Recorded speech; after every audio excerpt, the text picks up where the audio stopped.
இது வந்து ஒரு லேசர் லைட். இது நான் எப்படி செஞ்சேன்னா, ஃபஸ்ட்டில் எங்கே இருக்குல்ல இதை பிடிச்சி திறந்தாமனு திறந்து இதுக்குள்ளே இருக்குல்ல. இப்போ இந்த சுவிட்சை ஆன் பண்ணிவிட்டு மூடிட்டேன்னா இப்போ அங்கே லைட் எரியுதா? இதுதான் லைட் எரியுதா? இதுக்கு மேலே இருக்குல்ல அதுதான் லைட் எரியுதா? எரியுதுல. இது நான் எப்படி செஞ்சேன்னா, இது ஃபஸ்ட்டு நான் பேட்ரி எடுத்துக்கிட்டேன். இது 12 வோல்ட். இந்த லேசர் லைட் 12 வோல்ட்டு. வெறும் இந்த பேட்ரி 9 வோல்ட் தான். அது எரியுது. எனக்கும் தெரியல.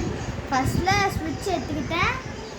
அடுத்தது இந்த இருக்குல்ல இந்த ரெட் கலர் ஒயர் இந்த ஸ்விட்சில் கனெக்ட் ஆகுது.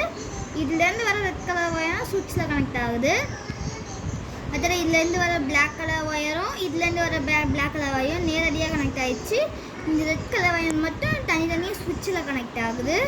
ஸோ அதனால நம்ம இப்போ ஆன் பண்ணோம்னா ஸ்விட்சில் கனெக்ட் ஆகிட்டு இப்போ லேசர் லைட் எரியுது. இதுக்கப்புறமா இதை ஆஃப் பண்ணிவிட்டு கூட்டிடணும். இந்த லேசர் லைட் எனக்கு கீழே மாமா தந்தாங்க. அதெல்லாம் நான் எடுத்து செஞ்சேன். இந்த பாக்ஸு இந்த பேட்டரியெல்லாம் என்கிட்ட இருந்துச்சு. இந்த லேசர் லைட் மட்டும் நான்